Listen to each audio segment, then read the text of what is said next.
The heat in the Dash de Cairo is not merely a temperature, it is a physical weight. It presses down on the salt flats and the dunes, distorting the air until the horizon looks like a watercolor painting left out in the rain. In the middle of this vast amber emptiness, roughly 300 kilometers southeast of Tehran, sat the Cairo Royal Ecolodge. To the casual observer or the wealthy European tourist seeking authentic isolation, the Cairo Royal was a masterpiece of sustainable architecture.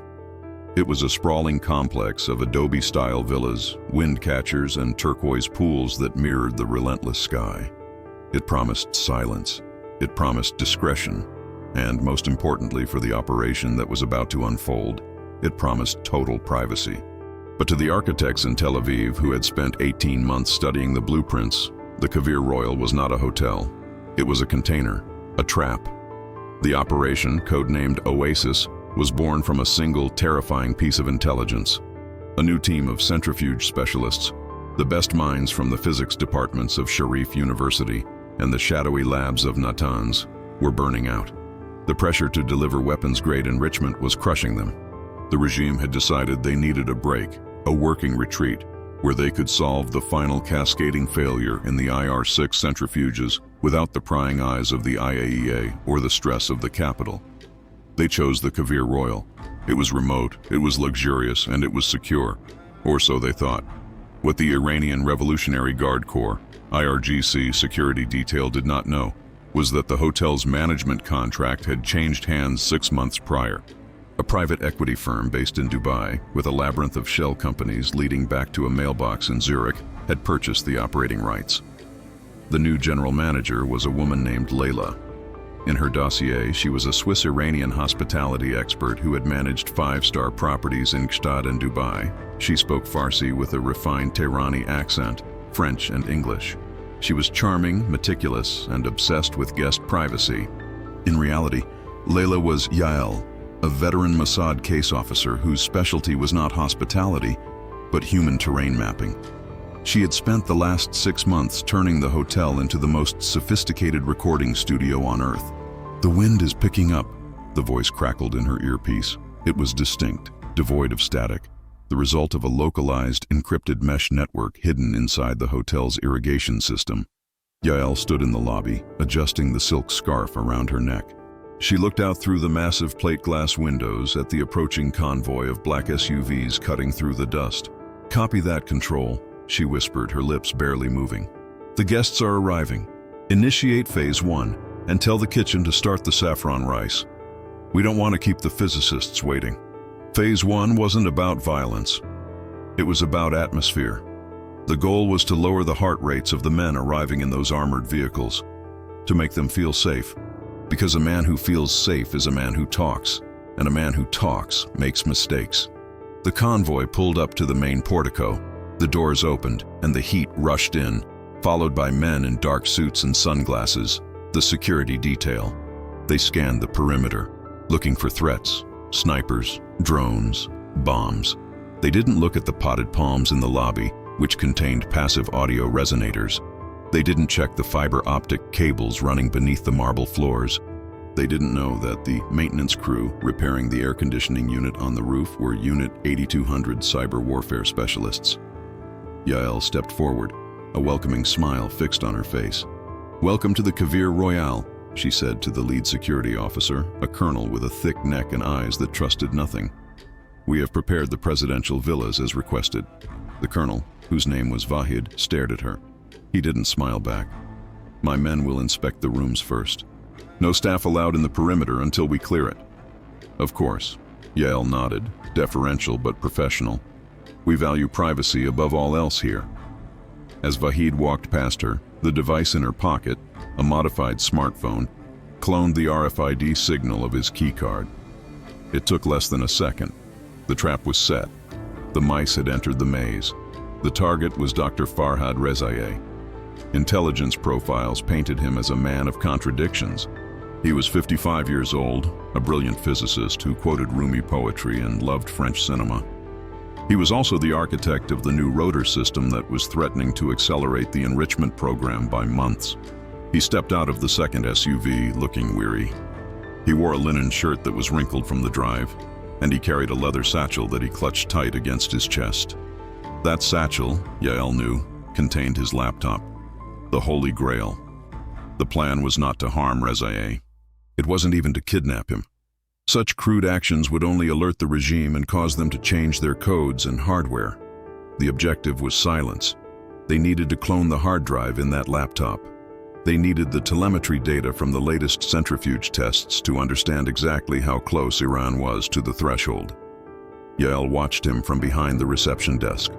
She needed to establish a rapport.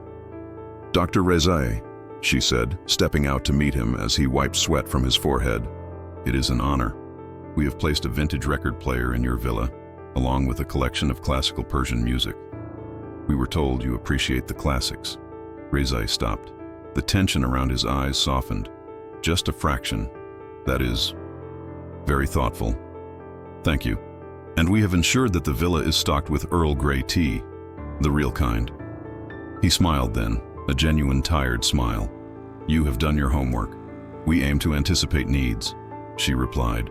Behind Rezaei, Colonel Vahid was barking orders at the hotel porters. He was aggressive, loud, performing the theater of security. He checked under the sofas, he opened the closets, he swept the room for bugs using a standard RF detector. Yael held her breath. The listening devices in the room were not active RF transmitters. They were passive systems using the vibration of the window glass to capture audio, which was then read by a laser hidden in a fake rock in the garden 300 meters away. The colonel's detector remained silent. "Clear," Vahid grunted. "Doctor, you are to remain in the villa until dinner. No wandering." Rezaei sighed, the brief moment of joy regarding the record player evaporating. "I am not a prisoner, Colonel. You are a national asset." Vahid replied coldly. "My job is to keep you an asset, not a liability." Rezaei retreated into the villa, the heavy wooden door closing with a thud. In the basement of the hotel, in a room marked housekeeping, linens, two men sat in front of a bank of monitors. They were clean operatives, Israelis with deep cover legends as Georgian maintenance workers. They wore noise-canceling headphones. "Audio is live," one whispered. "Signal is clean. Laser pickup is nominal." On the screen, the waveform of Rezaei's movements appeared. They could hear the sound of his leather satchel being placed on the table. They heard the click of the latches opening. "He's opening the laptop," the operator said. "If he connects to the hotel Wi-Fi, we're in." "He won't," the other replied. Vahid confiscated all personal comms. "They have their own secure intranet, a closed loop." "Then we have to go physical," the first man said. "We have to get into that room." Yael heard this update in her earpiece as she arranged flowers in the lobby. Getting into the room while Rezaei was inside was impossible. Getting in while he was out was risky. Vahid would have guards posted. They needed a distraction, a reason for the room to be empty, and for the guards to be looking the other way. The sun began to set, casting long purple shadows across the dunes.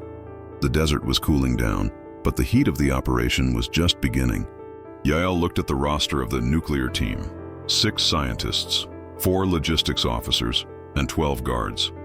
The ratio was bad, but Yael had an advantage. She controlled the environment. She controlled the food, the water, the lights, and the locks. "Control," she whispered. "Initiate the Mirage protocol for the air conditioning systems in Villa 4. Let's make the colonel sweat." Life at the Cairo Royal settled into a deceptive rhythm. For the scientists, it was a paradise compared to the bunkers of Natanz. They swam in the mornings, worked in a secure conference room during the day, and dined under the stars at night. For the Mossad team, it was a high-wire act performed 24 hours a day. Every staff member involved in the operation had a specific role. The pool boy was a surveillance expert, mapping the blind spots of the IRGC patrols. The chef was a toxicologist who wasn't poisoning anyone, but was carefully adjusting the caloric and chemical intake of the guests to manage their energy levels and sleep cycles. A heavier lunch meant a drowsy afternoon, leading to lower alertness. Yael focused on Rezaei. She became a fixture in his periphery, always there with a solution before he knew he had a problem. On the third day, she found him sitting by the koi pond, staring blankly at the water. Vahid was nearby, smoking a cigarette, watching the horizon. The water is calming, Yael said softly, approaching with a tray of iced sharbat. Rezai looked up. It is chaotic, he muttered. Turbulence, fluid dynamics. Even here I cannot escape the physics. Perhaps you are looking too closely, she suggested. Sometimes you must look at the surface to see the reflection. Rezai chuckled dryly. You sound like a philosopher, Layla. I am a hotel manager, doctor. Psychology is 80% of the job. He took a glass of sharbat. My handlers, he gestured vaguely toward Vahid, think that if they lock me in a beautiful room, the numbers will align. But the centrifuge, the rotor balance, it is like trying to spin a top on the tip of a needle during an earthquake. This was it. The leak. He was frustrated. Is it a mechanical problem? Yael asked innocently. My father was a watchmaker. He always said that if a gear won't turn, do not force it. Polish it. Rezai's eyes widened slightly, not because she had offered a solution, but because she had offered a metaphor that clicked. Polish it, he whispered. The friction coefficient. He stood up abruptly. I need to go to my room. Doctor, Colonel Vahid stepped in, tossing his cigarette into the sand. You are scheduled for the group session. The group is idiots, Rezai snapped, a rare display of temper. I need my laptop. I need to run a simulation. He stormed off toward his villa. Vahid glared at Yael. You talk too much, the colonel growled. I am merely ensuring the guest is happy, Yael replied, her voice steady. Happy guests are productive guests, Colonel. Vahid grunted and followed Rezai. In the basement, the team was listening. He's going to run a simulation, the lead tech whispered. That means he's accessing the core data. The drive will be unencrypted for the next hour. We can't get in, the other tech replied. Vahid is standing right outside the door. We don't need to get in physically yet, the lead said. We need to see the screen. How? The curtains are drawn. The fly on the wall, the tech smiled. In the corner of Rezai's villa, high up on the ceiling beams, there was a small decorative imperfection in the wood. It was, in fact, a micro-drone, dormant since installation. It was the size of a large beetle, painted to match the timber. Activate the drone, Yael commanded from the lobby. Passive mode. No flight. Just optics. In the villa, Rezai sat at his desk. Above him, the tiny camera lens of the drone dilated. On the screens in the basement, a high-resolution image of the physicist's hands and the laptop screen appeared. It was blurry at first, then the autofocus locked in. Columns of numbers. Rotating 3D models of a centrifuge rotor. And there, in the corner of the screen, a file path. Admin, Core, Project, Saba, Telemetry, Final. We have the file location, the tech said. Now we just need to steal it. But staring at a screen wasn't enough. The data was massive, terabytes of complex modeling. They couldn't transmit it via the drone. The bandwidth would trigger Vahid's electronic countermeasures. They needed a physical connection. They needed to plug a drive into that laptop for exactly 90 seconds. 90 seconds in a room guarded by the IRGC. It might as well have been an eternity. The operation stalled. Security was too tight. Vahid was paranoid, changing the guard shifts randomly, inspecting the food, and even restricting the staff's access to the villas for cleaning. Mossad needed a way to separate Rezai from his laptop and the laptop from the room. They found the weak link not in the technology, but in the human element. Among the logistics officers was a younger man named Kian. He was the IT specialist for the group, responsible for the secure intranet. Kian was bored. He was young, arrogant, and he felt he was above this babysitting duty. He spent his evenings in the staff lounge trying to flirt with the waitresses, boasting about his importance in Tehran. Yael noticed him. She signaled to Ari, an operative posing as a maintenance supervisor. Ari was charismatic, the kind of guy who could become your best friend in 5 minutes over a game of backgammon. Target the IT guy, Yael instructed. Find out his protocols. Does he have a master key for the devices? Ari intercepted Kian at the pool bar that night. Long shifts? Ari asked, wiping down the counter. You have no idea. Kian sighed, sipping a non-alcoholic malt beverage. Babysitting geniuses is exhausting work. I can imagine. Ari laughed. I have to fix their toilets. At least you get to work with... What? Satellites? Kian puffed out his chest. More important than satellites. I manage the digital security for the nation's most critical assets. Sounds complicated. I bet you have a master key for everything. Like me with the doors. Kian laughed. Digital keys, my friend. Yes, I have admin access to all their terminals. If they lock themselves out, I'm the god who lets them back in. Admin access. Ari repeated, memorizing the phrase. Must be a heavy responsibility. It is, Kian said, leaning in. But between you and me, their passwords are pathetic. Reza? He uses his daughter's birthday. Every time. Ari poured him another drink. People are predictable. Exactly. Predictable. That night, Ari reported back to the basement. Reza's password is likely a date. We can brute force it in seconds if we get physical access. Kian is the admin. If we can trigger a system-wide failure that requires Kian to reset the network, he might collect the laptops to work on them. Risky, Yael mused. If Kian collects the laptops, they go to the secure server room. That's even harder to crack. Not if we intercept Kian, the tech suggested. No, Yael shook her head. Too aggressive. We stick to the room. We need to get Reza out and Vahid away. She looked at the weather report. The forecast for the next day showed a thermal inversion. High winds, dust. We're going to use the desert, Yael said. We're going to stage a crisis that forces an evacuation of the villa, but not the hotel. A localized emergency. Fire? No, fire brings the fire brigade. Too many variables. We'll use biology. We'll use a scorpion. Not a real one, but the panic would be real enough. The preparation for the entry required surgical precision.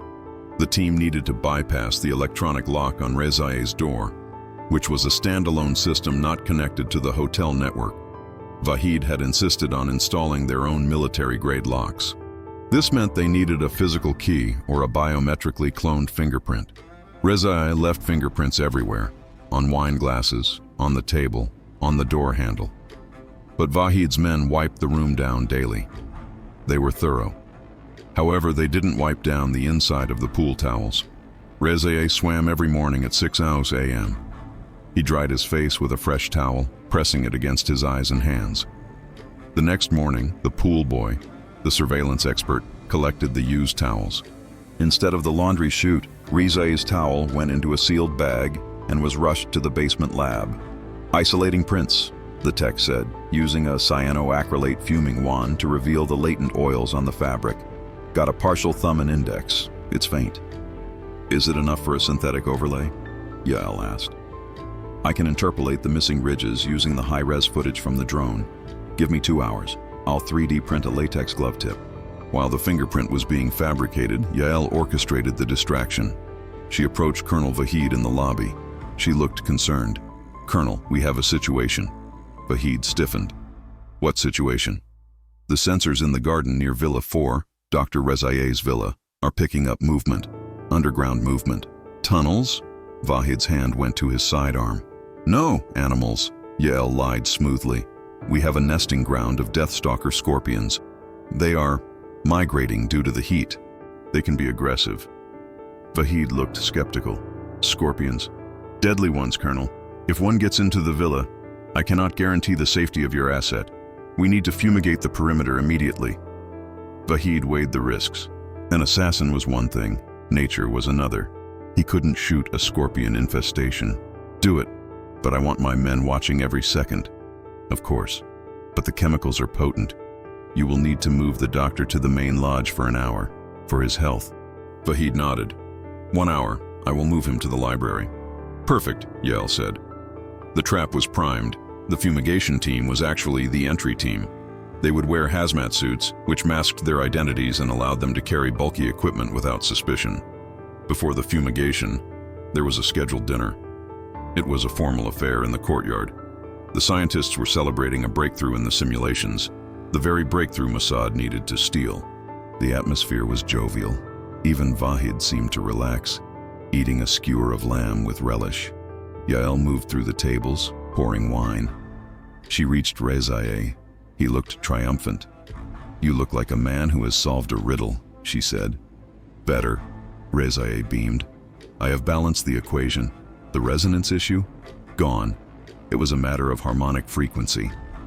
I have no idea what that means, Yael smiled. But I assume it is good for the world? Reza paused. The smile faltered. It is good for science. Whether it is good for the world depends on the politicians. He drank his wine quickly. Tomorrow we finalize the report. Then we go home. Tomorrow, Yael thought. The timeline just shrank. They had to act during the fumigation the next morning. If Reza sent that report to Tehran, the operation was a failure. Once the data was on the secure servers in the capital, it was gone. The dinner dragged on. Yael noticed Vahid watching her. He was staring at her hands. She realized with a jolt that she wasn't moving like a hotel manager. She was moving like a soldier, efficient, scanning the room, checking exits. She forced herself to drop a napkin, to fumble slightly, to appear human and clumsy. Vahid lost interest. Crisis averted. But later that night, as the guests retired, Vahid intercepted her. You, Layla? Yes, Colonel. Your maintenance crew. I want to see their identification again. Yael's heart rate didn't spike. She had trained for this. Of course. They are on file in the office. Now, Vahid commanded. She led him to the office. The files were perfect forgeries, created by the best document artists in Tel Aviv, backstopped by real entries in the Iranian labor databases. Vahid flipped through them. He stared at the photo of Ari, the maintenance chief. He looks capable, Vahid noted. He is a former wrestler, Yael improvised. Strong back, weak mind. Good for carrying heavy things. Vahid closed the file. Tomorrow, during the fumigation, I will be inside the room with your men. Yael froze internally. If Vahid was in the room, they couldn't access the computer. Colonel, the fumes, they are toxic. I have a gas mask. Vahid smiled, a cruel, thin smile. I trust no one, Layla, not even scorpions. Yael nodded. As you wish. She walked away, her mind racing. The plan was burned. They couldn't do the switch with Vahid standing there. They needed a plan B, and they had 6 hours to invent one. The basement command center was silent. The tension was palpable. He's going to be in the room, Yael told the team. We can't touch the laptop. We can neutralize him, the tactical officer suggested. A mild sedative in the air supply? No, Yael snapped. If he passes out, the guards outside storm the room. We need him conscious but distracted, or blind. Blind? Ari asked. The power, Yael said. If the power cuts during the fumigation, the emergency lights trigger. It creates confusion. He has a flashlight, Ari countered. We need to get him out of the room, Yael insisted. We need a bigger threat than scorpions. Fire? We discussed this. Fire brings chaos. What about a leak? The tech guy, David, piped up. Not a scorpion, a gas leak. Propane from the kitchen. If the sensors detect explosive gas, protocol dictates immediate evacuation of the entire wing. Even Vahid can't stay in a room that might explode. Yael considered it. If we trigger the gas alarm, they evacuate, but they take the laptop with them. Vahid's standing orders are to secure the assets. Unless, David smiled, the laptop is the source of the threat. Explain. We hack the battery management system of the laptop via the local RF injection. We make the battery overvolt. It will heat up, smoke. It will look like a lithium fire is imminent. They'll douse it, Yael said. And destroy the drive? David shook his head. No, Reza will scream to save the data. They'll leave it to cool down, or they'll try to remove it. In that panic, smoke, confusion, we swap it. Swap the laptop? No, we swap the drive. I can do it in 10 seconds if I have the tools. It was insane. It relied on Vahid panicking about a battery fire, but it was all they had. Do it, Yael ordered. Prepare the RF injector. Ari, you're on the fumigation team. You carry the fake gas canister. Inside is the swap drive. Morning broke with a haze of heat. The wind was howling around the adobe walls. Fumigation team, proceed, Yael announced over the hotel PA system. Ari and David, dressed in yellow hazmat suits with full respirators, approached Villa 4. They carried heavy canisters and spray wands. Dr. Rezaei was escorted out to the library, clutching a book, looking annoyed. Colonel Vahid stood at the door of the villa, pulling on a military-grade gas mask. "Proceed," he muffled. Ari and David entered. The room was cool. The laptop sat on the desk, closed. "Start spraying the corners," Ari said loudly through his mask, for Vahid's benefit. He began spraying a harmless, odorless mist. David moved toward the desk, holding a hidden device in his gloved hand. He activated the RF pulse. Nothing happened. "Power up," David whispered. Inside the laptop, the power regulation chip received the command. It bypassed the safety limits. The lithium-ion cells began to heat up rapidly. Vahid watched them like a hawk, his hand resting on his holster. "Move away from the desk," Vahid ordered. "Checking for nests behind the furniture," David said, moving closer. Suddenly, a popping sound came from the laptop. Then a hiss. A thin wisp of white acrid smoke curled out from the keyboard. "What is that?" Vahid shouted through his mask. "Battery failure," David yelled. "It's going to vent." Smoke began to billow thicker. The smell of burning plastic filled the room. "Secure the device," Vahid commanded, stepping forward. "Don't touch it," David shouted, stepping in front of Vahid. "If you move it while it's venting, the oxygen rush will cause a detonation. Let it stabilize." Vahid hesitated. The fear of an explosion and the loss of the data paralyzed him for a second. "Clear the room," David yelled. "Fire suppression." Ari triggered a smoke canister hidden on his belt, adding to the haze. The room was filling with white fog. Visibility dropped to 0. "Get out!" Vahid coughed, stumbling back toward the door, realizing his gas mask wasn't filtering the thick chemical smoke Ari had released. In that moment of blindness, David didn't run. He lunged for the laptop. He flipped it over. With a motorized screwdriver hidden in his glove, he removed the back panel screws in a blur of motion. Zzzt, zzzt, zzzt. He popped the panel. There was the M2 drive. He pulled it out. He slammed the clone drive, preloaded with corrupted data that looked real, into the slot. He snapped the panel back. He pocketed the real drive. "Move!" Ari grabbed David by the harness and dragged him toward the door. They tumbled out onto the sand, coughing, waving their arms. Vahid was already outside, ripping his mask off, shouting for the fire brigade. "It's clear," David gasped. "Just smoke. The battery. It melted." Vahid looked at the villa. Smoke was pouring out the windows. "The laptop?" "On the desk," David said. "Ruined, probably, but maybe the drive survived." Vahid drew his gun and pointed it at David. Why were you so close to it?" "I was trying to save the hotel from burning down," David shouted back, playing the terrified worker perfectly. Vahid stared at him, adrenaline pumping. Slowly, he lowered the gun. He turned and ran back into the smoke to retrieve the machine. Yael watched from the walkway. Her heart was hammering against her ribs. They had the drive. Now they just had to survive the interrogation. Vahid emerged with the laptop. It was hot to the touch, the plastic warped. He looked furious. He marched straight to the main office where Yael was waiting. "This was sabotage," he hissed, slamming the ruined computer on her desk. "It was an accident," Yael replied calmly. "Lithium batteries in this heat. It happens. That is why we tell guests not to leave electronics in the sun." "It was indoors. The ambient temperature, Colonel. The voltage fluctuations from the generator." She held her ground. "I tried to warn you about the infrastructure limitations." Rezaei burst into the room. "My work, is it safe?" Vahid looked at the scientist. "The machine is dead. We need to check the drive." He pulled the drive out, the fake drive David had planted. He plugged it into a portable reader he carried. The room held its breath. On the screen, files appeared. Project Saba. "It reads," Vahid said, exhaling. "The data is intact." Rezaei slumped into a chair. Thank God. Yael didn't exhale. She knew the clone drive would work for a while. But if they tried to run the simulation, the corrupted code would crash the system. They had a few hours, maybe less.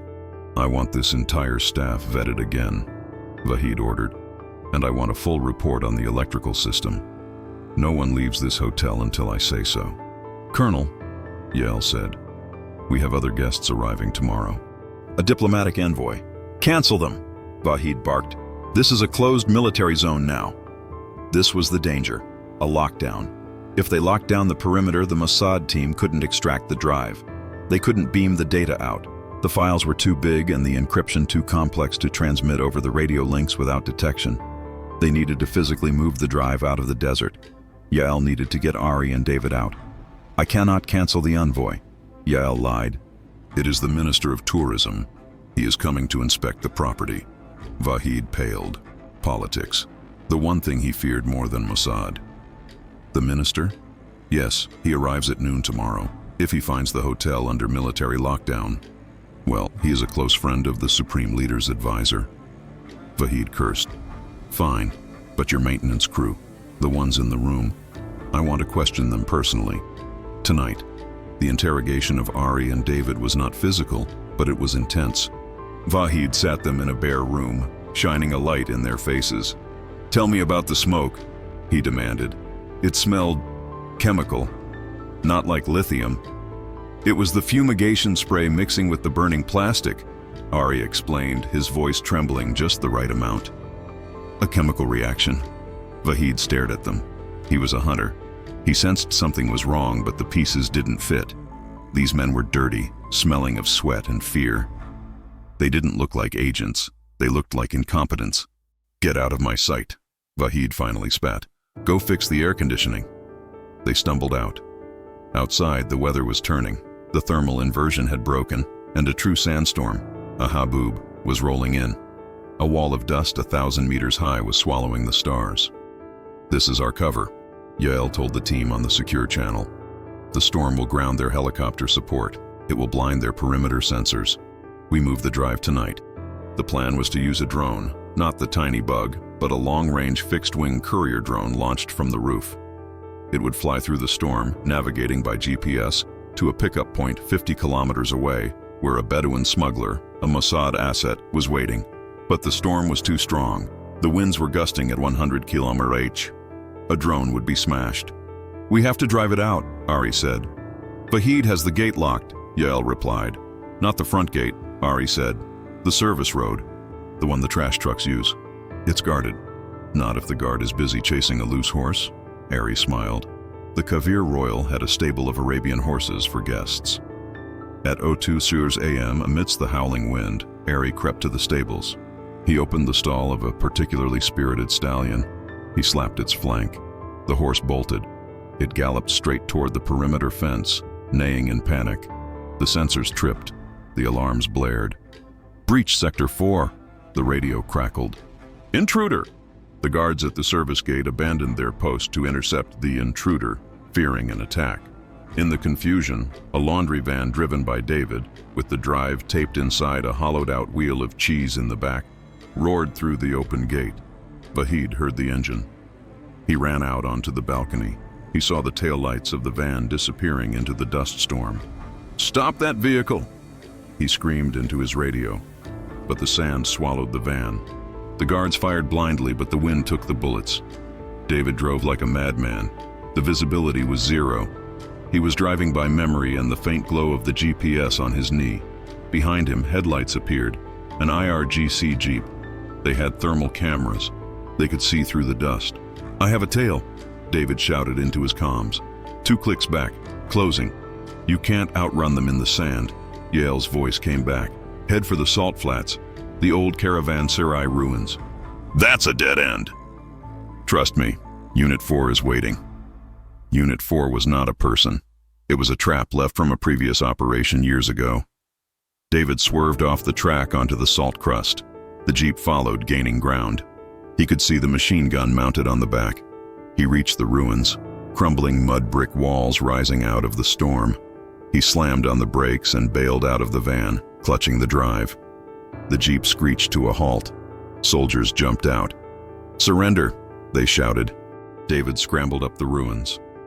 The soldiers followed. Suddenly, the ground beneath the Jeep gave way. It wasn't a bomb.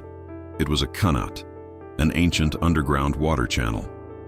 The heavy armored vehicle had driven onto a patch of salt crust that Mossad engineers had weakened days prior, knowing it was a choke point. The Jeep plunged front first into the sinkhole. The axle snapped. The soldiers were thrown forward. David didn't look back. He ran into the darkness where the Bedouin smuggler was waiting with a dirt bike. He jumped on the back. They vanished into the storm. Back at the hotel, Vahid was livid. He stormed into Yael's office. Where did the van go? The laundry service? Yael looked confused. They have a schedule, Colonel. They pick up at 2 a.m. Did they forget to sign out? Vahid stared at her. He pulled his gun. Who are you? This was the moment, the edge of the knife. I am the general manager, Yael said, her voice turning into ice. And if you point that weapon at me again, I will call the minister, and I will tell him that you let a laundry van cause a panic because you are afraid of your own shadow. How will that look in Tehran? Vahid's hand trembled. He was a bully, and bullies fear authority. He didn't know she was Mossad. He just thought she was an arrogant, connected civilian. And if he shot her, and he was wrong, his life was over. He holstered the gun. Get out of my sight. The drive reached Tel Aviv 48 hours later. The encryption was broken by the supercomputers at Unit 8200. The data was a gold mine. It revealed the fatal flaw in the IR-6 rotors, a flaw the Iranians were days away from fixing. Using this data, Mossad didn't just watch, they acted. They engineered a cyber weapon that targeted that specific harmonic frequency.